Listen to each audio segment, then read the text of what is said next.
बोलो सियावर रामचंद्र की जय। पवन सुत हनुमान बोलो भाई सब संतन की जय। आज हनुमान चालीसा में हम लोग 33वीं 33rd चौपाई देखेंगे। आइए उसकी चैंटिंग करें। तुम्हारे भजन राम को पावे, जन्म जन्म के दुख बिसरावे।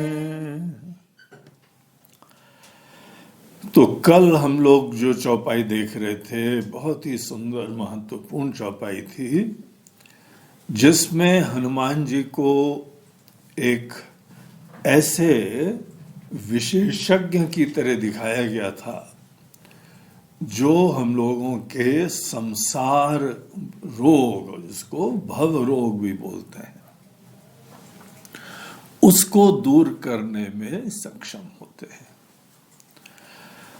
हनुमान जी हमको ऐसा ब्रह्म का ज्ञान, ब्रह्म की भक्ति, ईश्वर की प्रारंभ में भक्ति और फिर ईश्वर का ज्ञान, राम रसायन तुम्हारे पासा। तो जो राम रसायन है, जो हमारे भव रोग को दूर करने की औषधि है, इसके अंतर्गत हम लोग के शास्त्रों के जितनी साधनाएं आती है ना, सब चीजों का पैकेज होता है।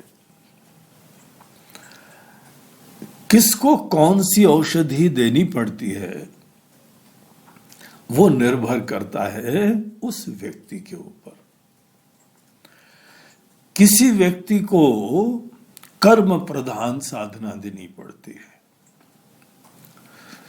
खूब अच्छी तरह से कर्म करो, भगवान को डेडिकेट करके कर्म करो, दिलो जान से कर्म करो, निरभिमानता से कर्म करो, प्रेम से प्रेरित होके कर्म करो। कर्म की प्रेरणा। और गीता में, वेदों में हम लोग देखते हैं, यहां से ही हर व्यक्ति का श्री गणेश होता है। और एक बार व्यक्ति कर्म करने लगता है समग्रता से, चैलेंज लेके, एंथुजियास्टिकली, फिर उसके उपरांत तो उसके अंदर कुछ एटीट्यूड्स का परिवर्तन करना पड़ता है। शुरुआत में उसके अंदर कर्तापने को नहीं छूते हैं, फिर बाद में बोलते हैं कि अब देखो करने वाले भगवान हैं, इसीलिए उनको सब कर्म अर्पित करो, उनकी खुशी के लिए काम करो, और अंततः वो ही हमारे माध्यम से काम करवा रहे हैं, उनके निमित्त बन के काम करो। ये हम लोगों की साधना का एक दूसरा पड़ाव होता है। और एक बार हम लोग बहुत अच्छी तरीके से भगवान के निमित्त बन के काम करने लगते हैं, मन में बहुत ही श्रद्धा भक्ति बढ़ती जाती है। उसके उपरांत जिन राम जी के हम निमित्त हैं, उन राम जी का ज्ञान प्राप्त करना होता है। प्रारंभ की यात्रा सब श्रद्धा से हो जाती है, उसमें हमको राम जी का ज्ञान बहुत आवश्यक नहीं है। तात्विक ज्ञान हो, वास्तविक प्रामाणिक ज्ञान हो, राम जी कौन है समझो, शुरुआत में हम समझ ही नहीं सकते, इसीलिए उस चीज को ज्यादा जोर नहीं दिया जाता है। बोलते हैं केवल इतना कि राम जी हैं, इसके बारे में विश्वास रखो और उस श्रद्धा से प्रेरित होकर काम करो। और एक बार हमारा मन अच्छी वैल्यूज से, अच्छे मूल्यों से और अच्छी भक्ति भावना से युक्त हो जाता है, हमारे राग द्वेष खत्म हो जाते हैं, हमको ये पसंद है, हमको ये नहीं पसंद है, इन सब चीजों को कम करना पड़ता है। ये बड़े भारी बाधक होते हैं। हमको क्या पसंद है, हमको क्या नहीं पसंद है, इससे ज्यादा इंपॉर्टेंट चीज क्या है? हमारे राम जी को क्या पसंद है, हमारे प्रभु को क्या पसंद है। तो अपनी पसंदगी नापसंदगी, इसको हम धीमे धीमे भगवान की पसंदगी नापसंदगी से रिप्लेस कर देते हैं। वही जीवन चलता है, लेकिन हृदय में प्रेरणा भिन्न हो गई, प्राथमिकताएं भिन्न हो गई। और इस तरीके से ये जब आदमी के अंदर बाधक दूर हो जाते हैं और ईश्वर के लिए ही जीने की प्रेरणा हो जाती है, ऐसे मन से राम जी का ज्ञान प्राप्त होता है। और जैसे हनुमान जी ने एक बार राम जी को बताया है कि हे प्रभु, आप तो हमारी आत्मा है, हम और आप तात्विक रूप से अलग ही नहीं है। ये राम जी ने प्रश्न पूछा तो हनुमान जी ने ऐसा जवाब दिया, तो उन्होंने कितनी गहराई से अपने आप को और राम जी को देखा होगा। यही ज्ञान की पूरी प्रक्रिया होती है, और ये ज्ञान हम लोगों को वेदांतों में दिया जाता है। तो शुरुआत में कर्म है, उपासना है, फिर ज्ञान है। ये राम रसायन का टोटल पैकेज है। लेकिन किस व्यक्ति को क्या दिया जाता है, वो उस व्यक्ति की पात्रता पे निर्भर होता है। इसीलिए राम रसायन यहां पे जैसे हनुमान जी ने दिया, वैसे ही हमको किसी न किसी विशेषज्ञ के पास जाके उनसे मार्गदर्शन लेना पड़ता है। हमारी ये साधना, हमको ये पसंद है, हमको वो पसंद है, उससे काम नहीं बनता है। आप दरअसल साधना तो करते रहेंगे। हमको भजन अच्छा लगता है, हमको पूजन बड़ा अच्छा लगता है। आप पूजन आपको अच्छा लगता है इसलिए करें, हमको भजन अच्छा लगता है इसलिए करें। आप भजन करने भी लगोगे ना तो उससे मन निर्मल नहीं होता है। आपको पूजा पसंद है इसीलिए आप पूजा करते रहोगे, इसलिए से मन नहीं निर्मल होता है। पूजा और भजन एक निमित्त है जहां पे हमारी पसंदगी नापसंदगी अब गौण हो जाती है, इनफैक्ट समाप्त हो जाती है, और हमारे भगवान की पसंदगी नापसंदगी प्रधान हो जाती है। जब हम इसलिए पूजा करें क्योंकि भगवान को पसंद है, हम वो जो है नैवेद्य चढ़ाते हैं जो भगवान को पसंद है। हम अपना भोजन पानी वो करते हैं जो शास्त्रों में विहित है। हमारा जीवन वैसा चलता है जो उचित है। तो सदैव हमारी अभी तक की अपनी पसंदगी नापसंदगी वो शनै शनै गौण होती जाती है, और भगवान हमारे हृदय में राज्य करने लगते हैं। यही हम जो है कथाओं से, सत्संग से, शास्त्रों से सीखते हैं, और उसी को अपने हृदय में प्रधान प्रेरणा बना लेते हैं, अपने जीवन को ढालते हैं। एक बार ऐसा निमित्त कोई बन जाता है, उसी को बोलते हैं अंतःकरण शुद्ध हो जाना। तो शुरुआत में राम जी की सेवा, राम जी का भजन, राम जी का पूजन, और फिर राम जी का ज्ञान। हनुमान जी हमको ये सब चीजें बता सकते हैं। हनुमान जी ऐसे विशेषज्ञ हैं जिनके पास ये पूरा राम रसायन का पैकेज है।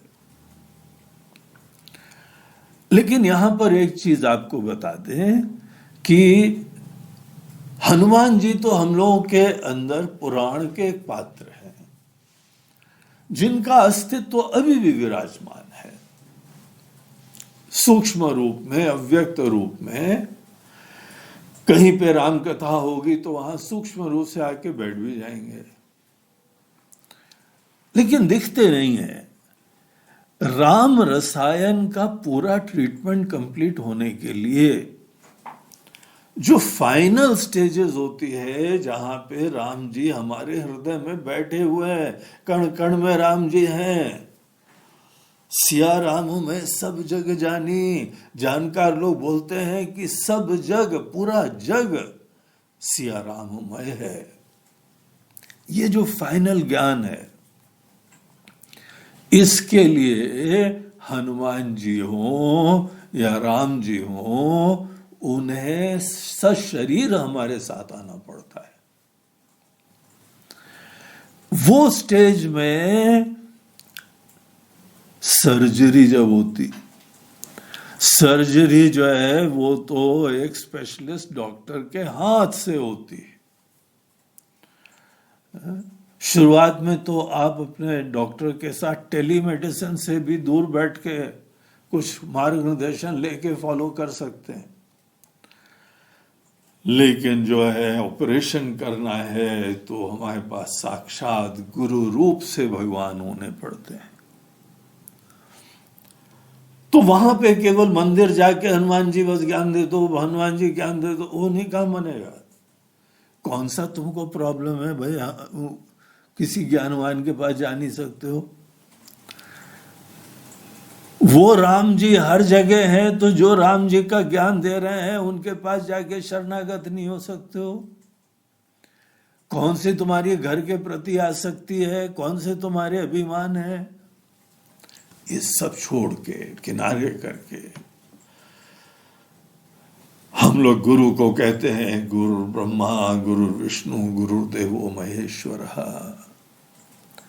गुरु ही तो भगवान की तरह से आके भगवान का ज्ञान देते हैं। जो भगवान का ज्ञान देते हैं वो भगवत स्वरूप ही हो सकते हैं। तो फाइनल जो राम रसायन का जो रूप होता है, उस चीज के लिए साक्षात हमको गुरु के पास जीते जागते, उन्हें कोई फोटो से काम नहीं बनेगा। कोई कहीं पे संत बैठे हैं, कोई जो है बाबा जी बैठे हैं, उनसे कुछ नहीं काम बनेगा। हम तो फलाने बाबा के जो है वो भगत हैं, बोलते प्रेरणा तुम किसी से लो, लेकिन ज्ञान के लिए उनको साक्षात होना चाहिए। और जैसे अर्जुन और कृष्ण भगवान का 1-to-1 इंटरैक्शन होता है, वैसे आपको अपने गुरुदेव के साथ 1-to-1 इंटरैक्शन करना पड़ेगा। अपने दिल को खोलना पड़ेगा, अपनी धारणाएं, अपनी मान्यताएं, अपने विचार प्रकट करने पड़ेंगे, वो अपने विचार बताएंगे। ये बहुत ही एक सूक्ष्म इंटरैक्शन होता है। और जब तक कोई ये 1-to-1 एक रिलेशनशिप, श्रद्धा, भक्ति और एक हृदय से दूसरे हृदय में संवाद, तब ज्ञान होता है। तब जाके राम रसायन का फाइनल स्टेज पूरी होती है। तो राम रसायन तुमरे पासा, बड़ा महत्वपूर्ण वह चौपाई थी, वो वाक्य था। और उसमें हम लोग को ये भी दिखाया है कि सदा रहो रघुपति के दासा। ये हमारी आइडेंटिटी, हमारी अस्मिता, उसको ही बदल देना पड़ता है। बड़े सौभाग्य से कि हम तो भगवान के सेवक हैं, हम तो उनके दास हैं। इसमें हमको कोई संकोच या छोटापना नहीं लगता है। ये हमारी अब असली आइडेंटिटी हो जाती है। जैसे कोई आदमी बड़ी कंपनी का एक नौकर हो गया, कितने स्वाभिमान से बोलता है, हम तो उस एमएनसी के, मल्टीनेशनल कंपनी के, कॉरपोरेशन के, हम उसके एक जो है एम्प्लॉय हैं, हम तो गवर्नमेंट के एम्प्लॉय हैं। उसी तरीके से एक भक्त बोलता है कि हम तो दुनिया के मालिक के सेवक हैं। ये आइडेंटिटी अगर हमको प्रेरणा देती है, समझ में आती है, तो हमारी सेवा, भक्ति, ज्ञान, सब चीजें जो है वो मार्ग प्रशस्त हो जाता है। तो इसीलिए हमको पिछली चौपाई में ये भी बताया, सदा रहो रघुपति के दासा। तो राम जी के प्राप्ति के लिए, उनकी भक्ति के लिए, उनकी सेवा के लिए पूरा पैकेज हमको हनुमान जी अपने उपदेश से, अपनी लीलाओं से, उससे हमको प्रदान करते हैं। हम लोगों के शास्त्रों का पूरा तात्पर्य हनुमान जी के चरित्र और हनुमान जी की लीलाओं में वो देखा जा सकता है। हम तो हनुमान जी को एक स्थित प्रज्ञा की दृष्टि से देखते हैं, केवल राम जी के भक्त नहीं, लेकिन एक जीवन मुक्त, ज्ञानवान, और इसका ही ये प्रमाण है सब हम लोगों को जो पता लगता है ना, शिव जी ही अवतार लिए आए हुए हैं। तो ऐसे हनुमान जी, अब ऐसे हनुमान जी के बारे में देखिए, अब अगली चौपाई में क्या कहा कि तुम्हारे भजन राम को पावे। पिछली चौपाई का पूरा चिंतन बहुत आवश्यक है। इस चौपाई को देखने के लिए उसका पूरा सिंहावलोकन करना चाहिए, उसको ध्यान में रखना चाहिए, क्योंकि हनुमान जी हमारे मन को शुद्ध करना, भक्ति उत्पन्न करना, ज्ञान उत्पन्न करना, जो वेदांतों में हम लोगों को बताया जाता है 3 बाधाएं होती हैं, मल, विक्षेप और आवरण। राम जी तो सामने ही खड़े हुए हैं, हमारे हृदय में ही है, आत्मा की तरह से है, लेकिन हमको ये 3 बाधाएं हैं। हमारे अंदर कुछ मलिनता है, कुछ चंचलता है और कुछ अज्ञान है। इन चीजों को दूर करना ही साधना होता है। और इस साधना में अगर जिसके अंदर भी ये सब जो है निर्मलता, शांति, ज्ञान है, उसका भजन, उसकी लीलाओं का स्मरण, उसके गुणों का चिंतन, उनके ज्ञान का चिंतन, ये सब ही हमारे लिए साधना स्वरूप हो जाता है। तो देखिए, इसीलिए ये अगली चौपाई में, 33वीं चौपाई में क्या कहते हैं, तुम्हारे भजन राम को पावे। आपका जो भजन करता है, हनुमान जी का जो भजन करता है, हनुमान जी की लीलाएं, हनुमान जी का चरित्र, हनुमान जी के विचार, इसीलिए हनुमान जी का जहां जहां कोई प्रसंग आता है, खूब गंभीरता से विचार करना चाहिए। सदैव हमने रामायण में जहां जहां हनुमान जी का संवाद आया था, वो तो हमने बिल्कुल ही मार्क कर लिया था। उस संवाद में इतनी गहराई, इतनी सुंदरता होती थी कि वो मननीय प्रसंग होता था। तो हम उनका भजन कैसे करते हैं? उनकी महिमा का चिंतन करके, उसका विचार करके। और देखिए, भजन और ज्ञान बड़ी विनम्रता से करना चाहिए। कभी अभिमान, हम तो जानते हैं, जिसने ये सोच लिया हनुमान जी का हम तो महिमा जानते हैं, वो मूर्ख आदमी है, अभिमानी आदमी है। उसके अंदर जितनी अकल है ना, वो उसमें अभिमान करने लगा है। भैया, तुम्हारे अंदर अगर हनुमान जी का ज्ञान है ना, तो अभिमान की गुंजाइश नहीं होगी। तुम इस प्रकार की डींगे नहीं हाँकोगे, तुम्हारे अंदर सब कचरा साफ हो जाएगा।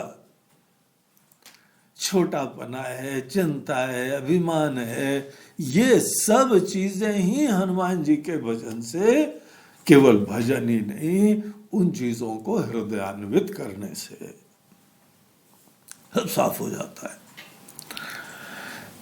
तो हनुमान जी का पूरा चरित्र समझना चाहिए।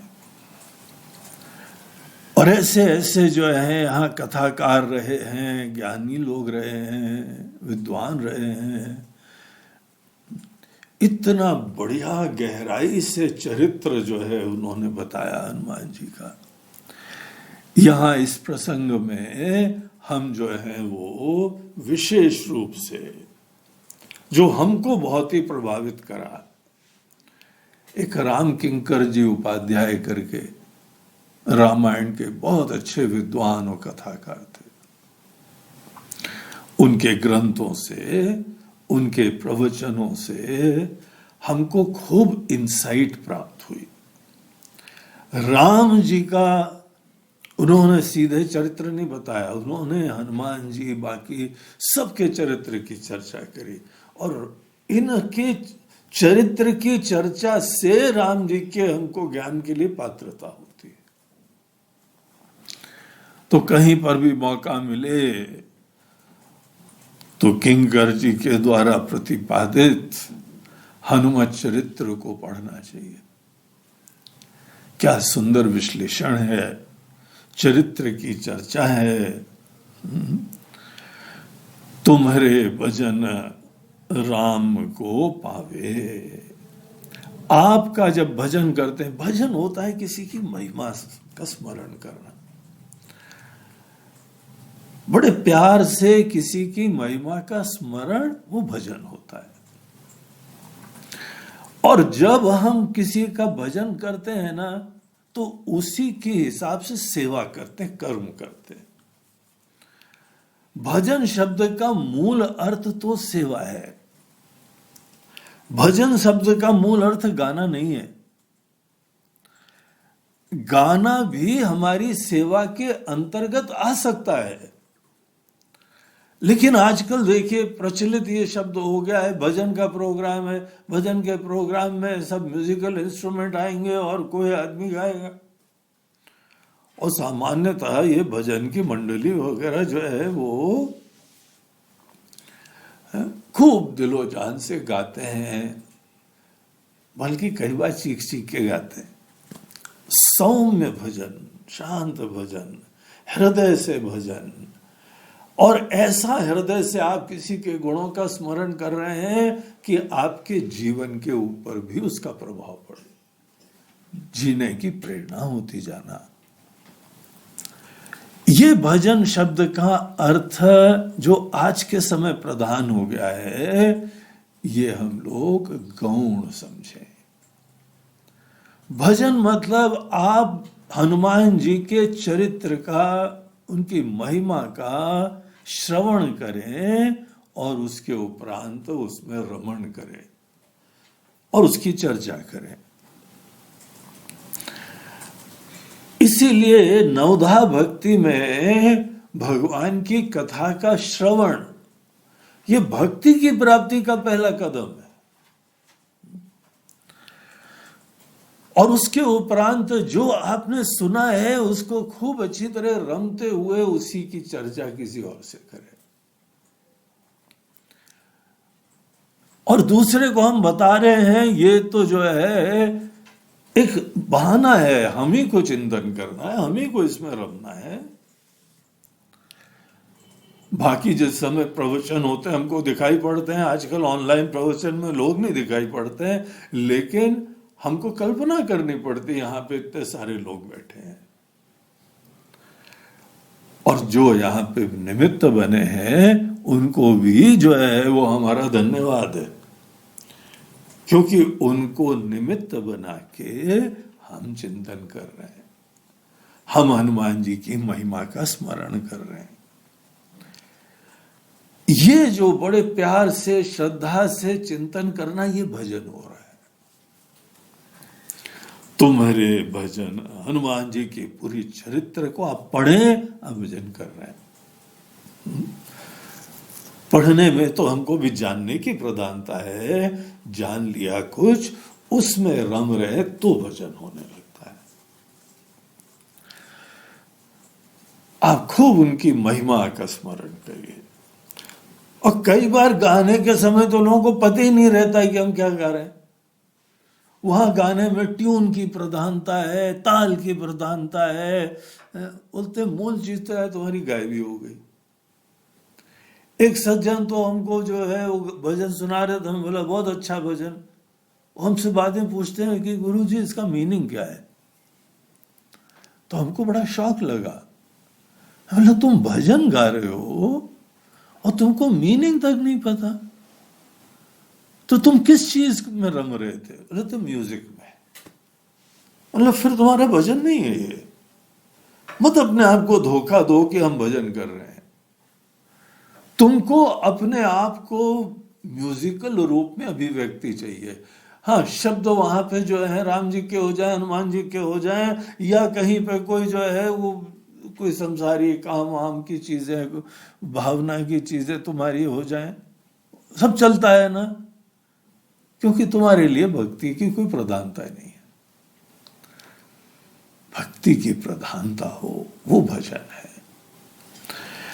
तुम्हारे भजन, एक अर्थ जो है तुम्हारे भजन राम को पावे का मीनिंग ये है कि हम लोग हनुमान जी का भजन करें, हनुमान जी के चरित्र का स्मरण करें।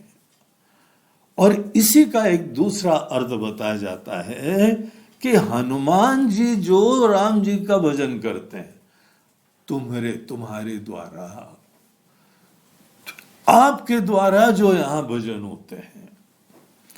हमको तो पहले भजन भी आपसे सीखना है हनुमान जी, हमको तो भजन की भी अकल नहीं है।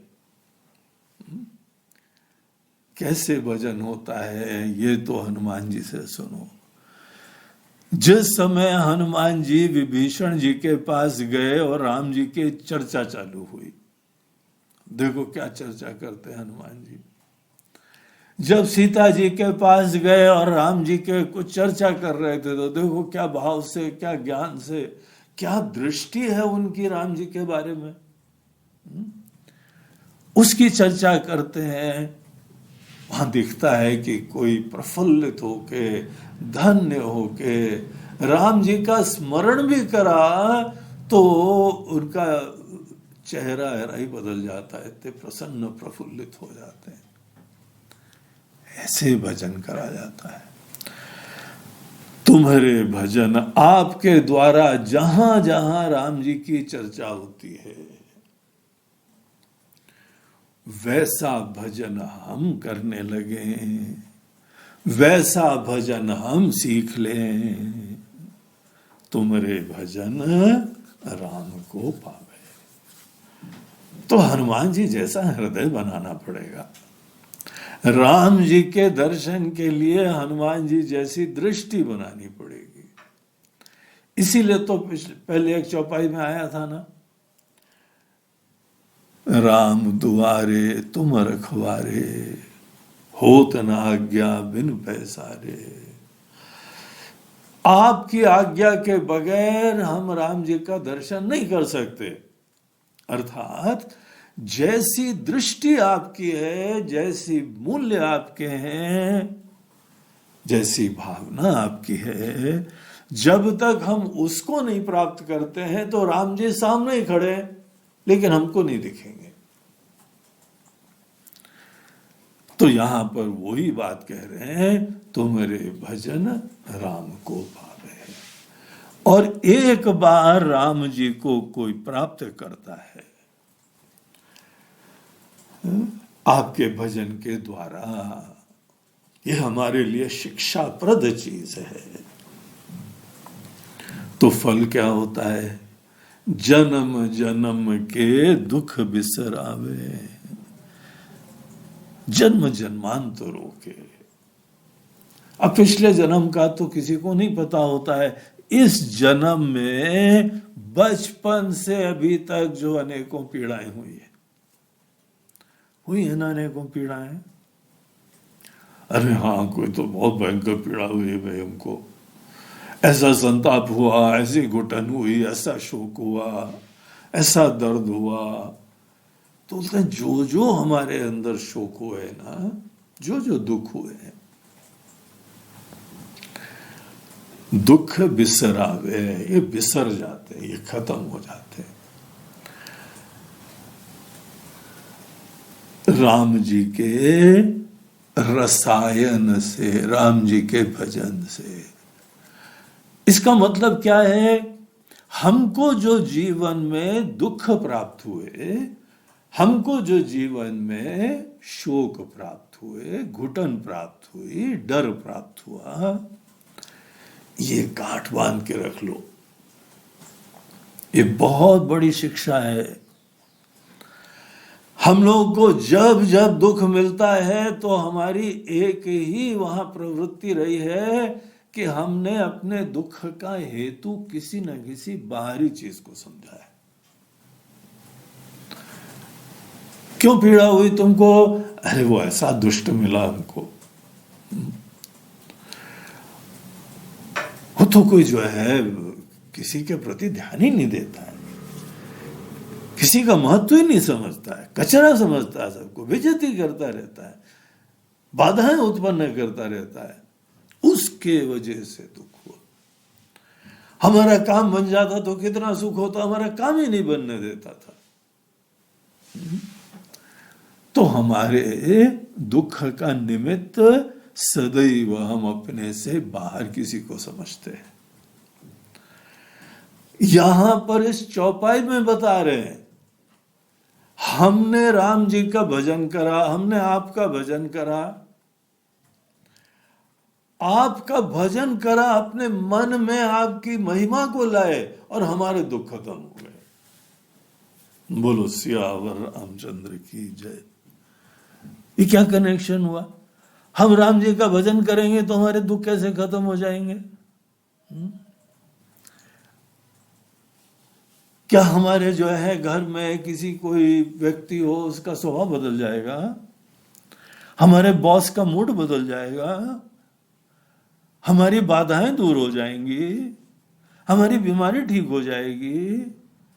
अनएम्प्लॉयड है, नौकरी नहीं है, मुसीबत है, क्या वो दूर हो जाएगी? बोलते हैं कि देखो कोई बाहर का नहीं बदलने वाला है। हम जिस समय राम जी का भजन करेंगे तो ना आपकी सास बदलेगी, ना बहू बदलेगी, ना ससुर बदलेंगे, ना पड़ोसी बदलेंगे, ना देवरानी बदलेगी, ना जेठानी बदलेगी, ना बॉस बदलेगा, ना आपके कोई बच्चे बदलेंगे। फिर हमारा दुख कैसे दूर होगा? बोलते देखो ये बात समझने की है। दुख हमको कोई बाहर का व्यक्ति नहीं देता है, दुख हमारी अपेक्षाओं पे पानी फिरता है। हमारी कोई अपेक्षाएं हैं, वो अपेक्षा पूरी नहीं हो पा रही है, इसलिए दुख होता है। हम अपने अंदर अनेक अपेक्षाएं पूरी करने के द्वारा फिर अपने अंदर संतुष्टि का अनुभव करते थे। हमारे अंदर अहम की संतुष्टि मनोकामना की पूर्ति से होनी थी, यही हमारा दृष्टिकोण था। और नहीं हो रही है, इसीलिए पीड़ा हो रही है। बोलते हैं यहां पे ही गठान है, यहां पे प्रॉब्लम है। हम इसी दुनिया में भिन्न माइंड सेट से जी सकते हैं। इसी दुनिया में यही लोगों के साथ, अब देखो राम जी भी इसी दुनिया में जिए, हनुमान जी भी इसी दुनिया में जिए, हमारे अनेकों आचार्य लोग इसी दुनिया में जिए, आज भी अनेकों हमारे गुरु लोग सब इसी दुनिया में जी रहे हैं। कौन सा उनको सतत हार्ट ब्रेक्स हो रहा है, शोक हो रहे हैं, पीड़ाएं हो रही? क्यों नहीं हो रही? उनको भी तो ऐसे ही लोगों के साथ ही इंटरैक्ट करना पड़ रहा है। पीड़ाएं जो है वो हमारे अंदर अपेक्षाओं की पूर्ति न होने से होता है। तुमको ऐसा करना चाहिए था और नहीं हुआ, ये पीड़ा देता है। किसी का बुरा होना, कहीं पे कांटे होना, कहीं फूल होना, ये प्रॉब्लम नहीं है।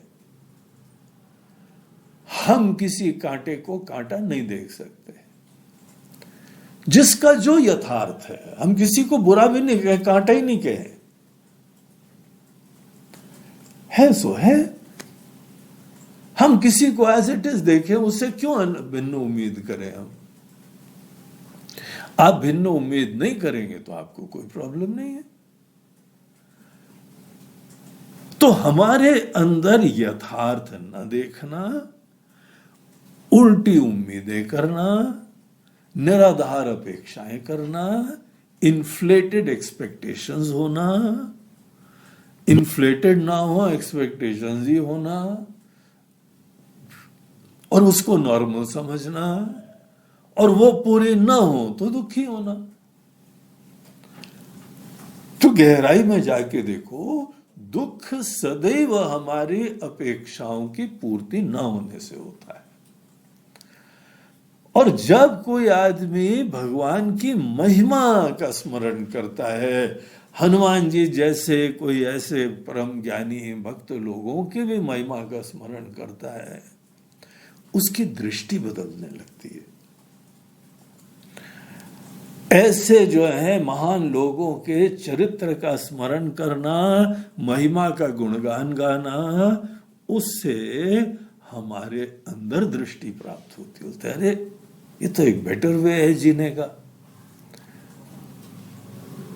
इतने यहां पे राक्षस लोग मिलते हैं, हनुमान जी आके क्या अपने कौन सा जो है कैकेयी का शोक वाला घर, हाँ, कोप भवन, शोक भवन, कोप भवन। हनुमान जी आके वहां बैठे थे लंका रिटर्न करने के बाद। लंका से आए, बोलते हैं थोड़ी देर हमको एकांत में रहने दो जरा। गुफा कहाँ है हमारी? कोप गुफा, शोक गुफा, महादुखी। क्यों? अरे देखो तो कितने दुष्ट लोग हैं वहां। कोई दुष्ट है, कोई राक्षस है, उसको देख के, उससे मिलके तुमको क्यों दुख होता है? अगर कुछ होना चाहिए तो करुणा होनी चाहिए।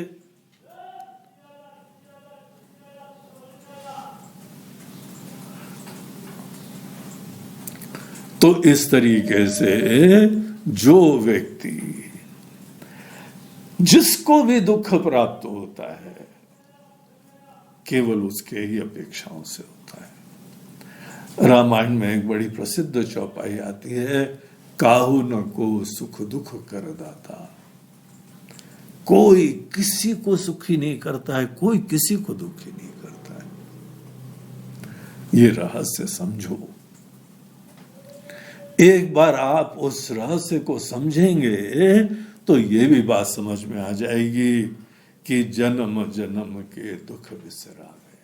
अभी तक मूर्खता से जी रहे थे, अज्ञान से जी रहे थे, अपेक्षाओं से जी रहे थे, अहम की संतुष्टि के लिए जी रहे थे। हनुमान जी के भजन से हमको जीवन जीने का एक दूसरा तरीका पता लग जाता है। तो बहुत सुंदर चौपाई है, तुम्हारे भजन राम को पावे, जन्म जन्म के दुख विसरावे। बोलो सियावर रामचंद्र की जय।